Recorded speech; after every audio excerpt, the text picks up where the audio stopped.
A late-night street fight left one man dead, and contradictory accounts of what took place. Some said the victim was murdered, others said it was self-defense.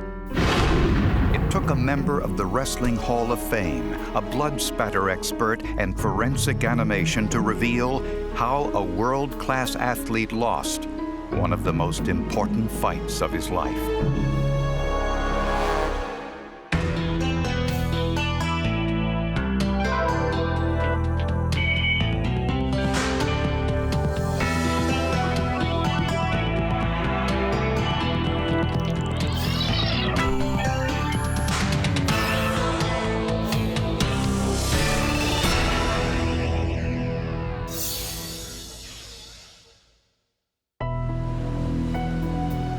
San Diego, California is a mecca for both athletes and outdoor enthusiasts. And it's where 25-year-old Dusty Harless settled after his successful college career as the AAU National Wrestling Champion. Dusty was a wakeboard salesman, which combined his passion for sports with his personality for sales. He had so many friends. He knew so many different groups of people all over San Diego, and everyone loved him. He was just a great person. Like, if he touched your life, you were a lucky person. Here's Dusty's fat stomach. There's Dusty's stomach. Tomorrow he'll sit on the can for an hour. Oh, no. Run 5 miles, come back, do a couple 100 push-ups. Just after midnight one Saturday night, Dusty and his girlfriend, Sky Flanders, were heading home after an evening on the town. We were just gonna walk to the liquor store to call a cab. Sky ran ahead of Dusty, seeking shelter from the rain. A man in a car pulled up beside her. He said something to the effect, hey baby, you wanna ride? And I said, no, I'm with someone.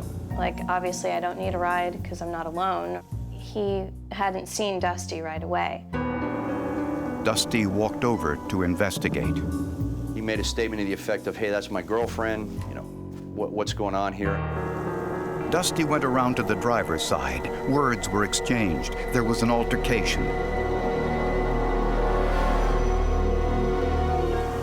By the time it was all over, the car sped away, leaving Dusty lying on the ground, bleeding to death. I didn't know there was a weapon involved until then. And I mean, obviously when I saw the wound, things, started coming together. I was hysterical. Why did you do this to Dusty?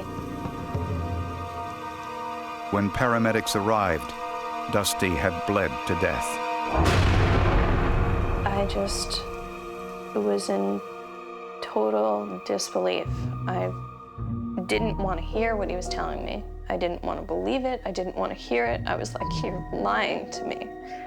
And I was hitting the wall and freaking out, and he had to take me outside. I was being way too loud.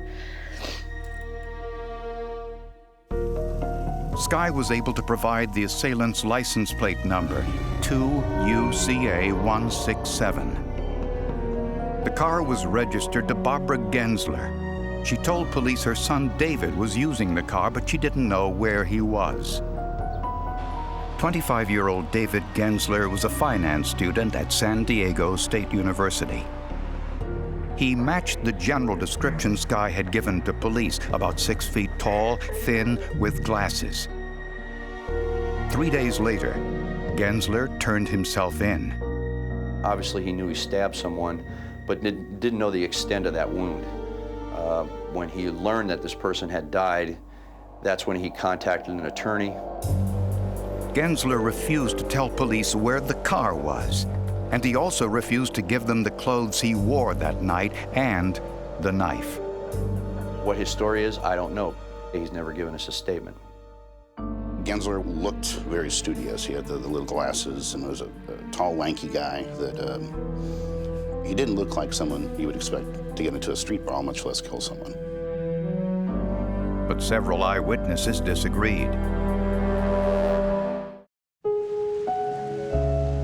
hundreds of friends turned out for Dusty Harless's funeral.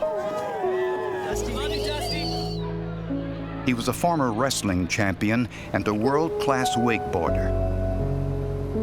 His friends went out into the Pacific near his home and dropped wreaths of flowers on the water in his memory.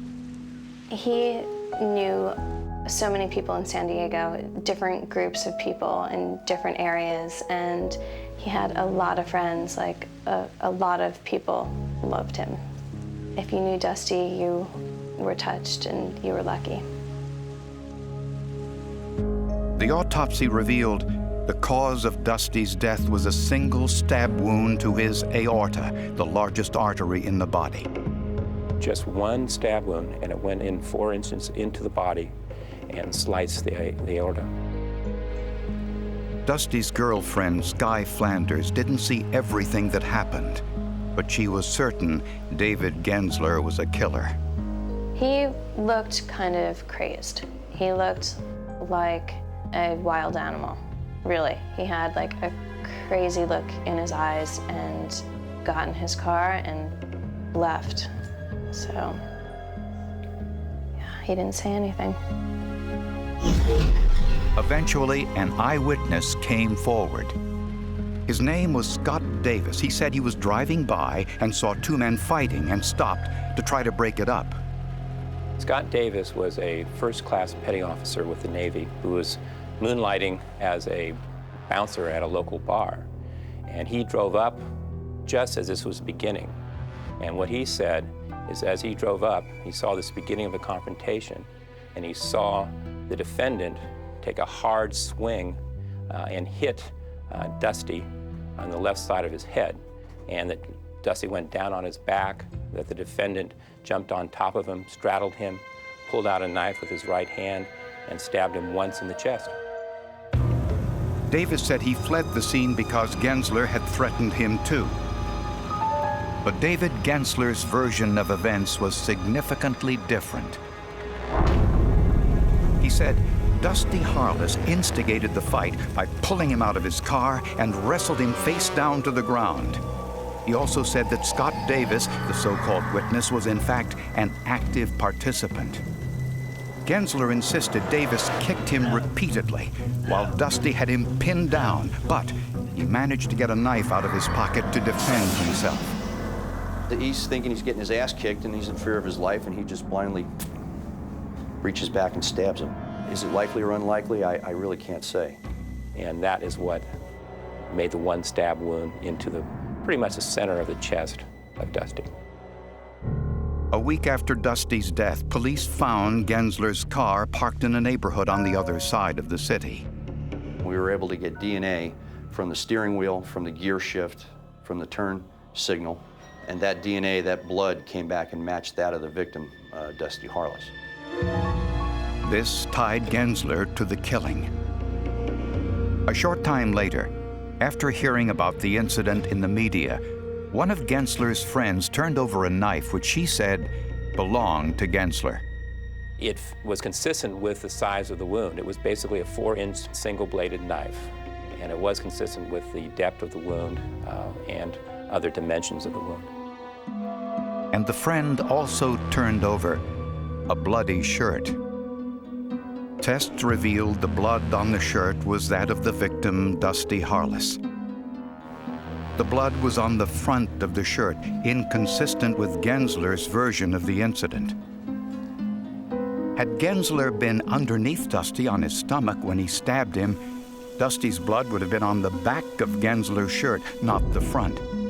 The fact that the majority of the blood is the front, it seems a more likely theory that it was a front face-to-face confrontation. Based on the facts of the case, based on the eyewitnesses, based on the periphery witnesses after the fact, I felt we had a murder case here. I couldn't believe it. I actually took another man's life. I only thought I got the guy in the shoulder. I didn't know he was gonna die. David Gensler was convicted of second-degree murder in the death of Dusty Harless. He was sentenced to 20 years to life in prison.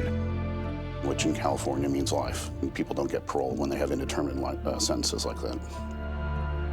While in prison, Gensler continued to maintain he had acted in self-defense, and he hoped that one day he would get a second chance to prove his innocence.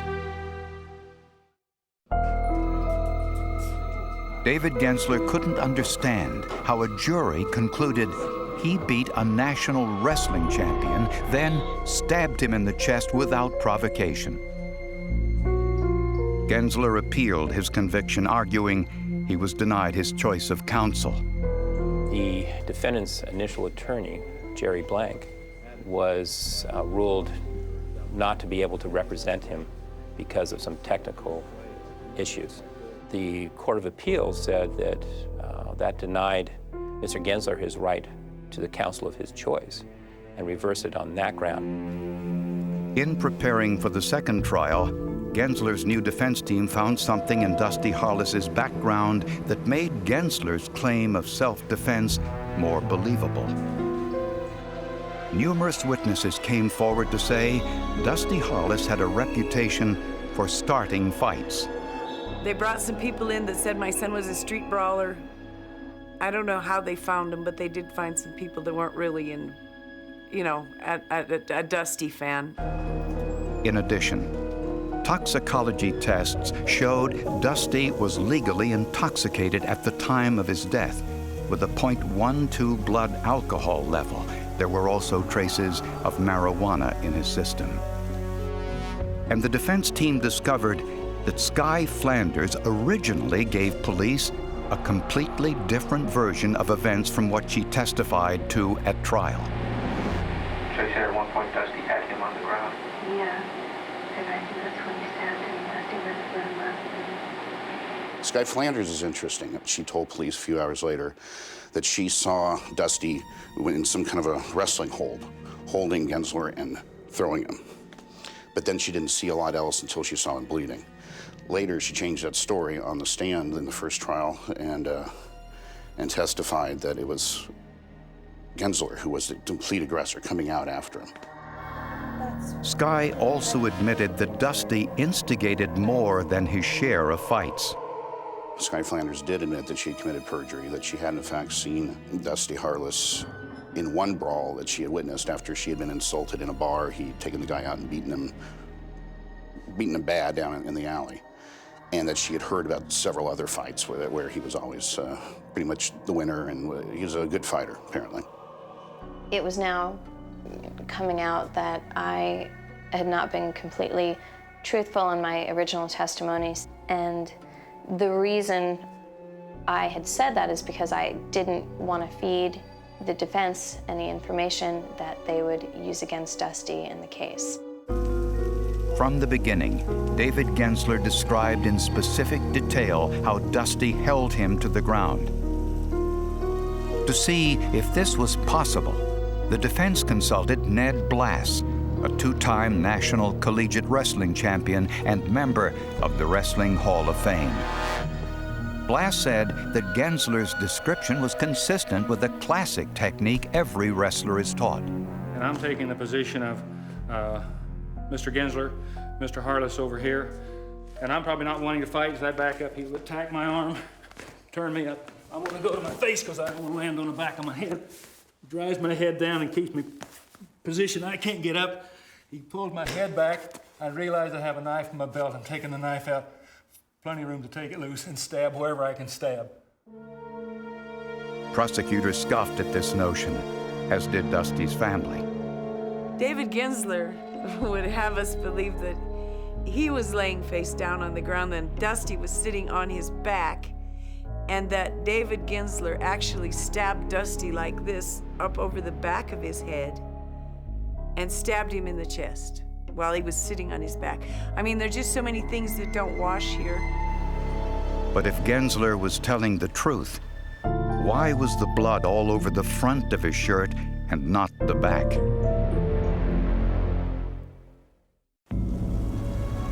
David Gensler spent 6 years in prison for the murder of wrestler Dusty Harless, but he eagerly awaited his new trial. His hopes were raised when Dusty's girlfriend, Sky Flanders, changed her story and now admitted that Dusty had been in several previous fights with others while they were out. As both sides prepared for the second trial, they each had very different explanations for how Dusty's blood got onto Gensler's shirt. We have a blood spatter interpretation expert look at it from our crime lab.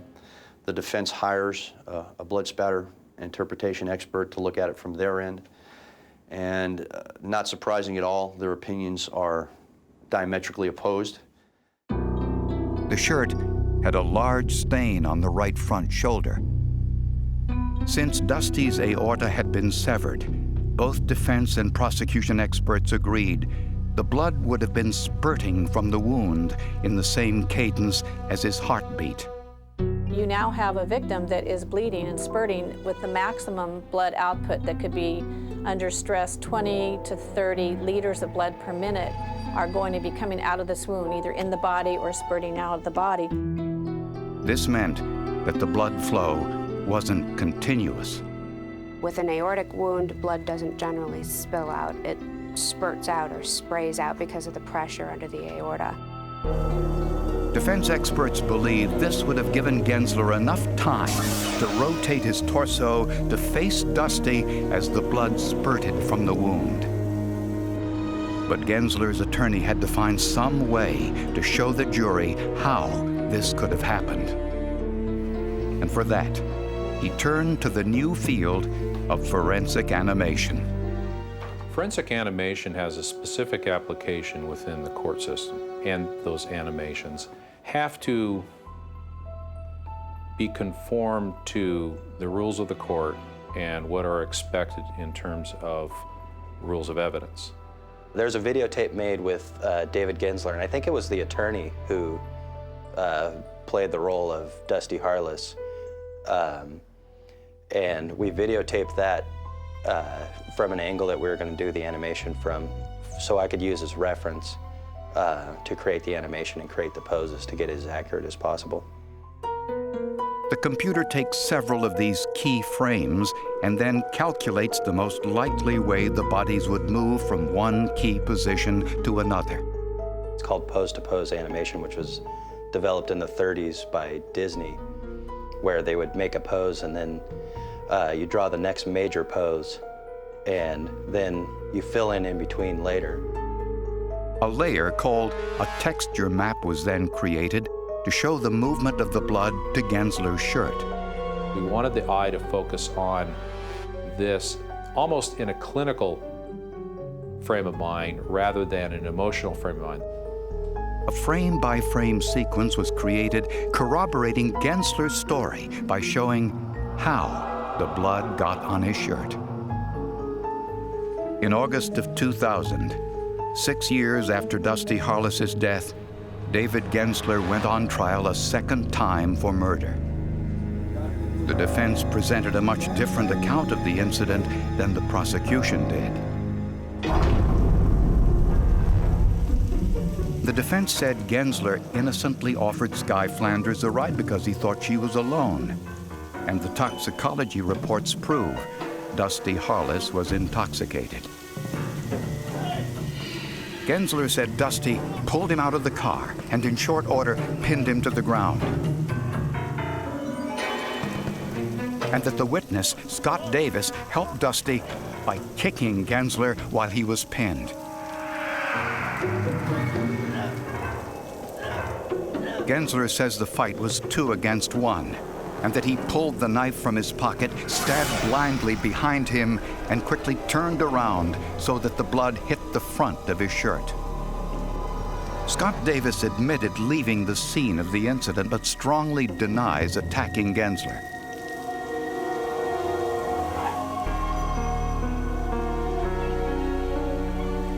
This interpretation of the forensic evidence, the forensic animation, and testimony of a Hall of Fame wrestling coach resulted in a very different conclusion.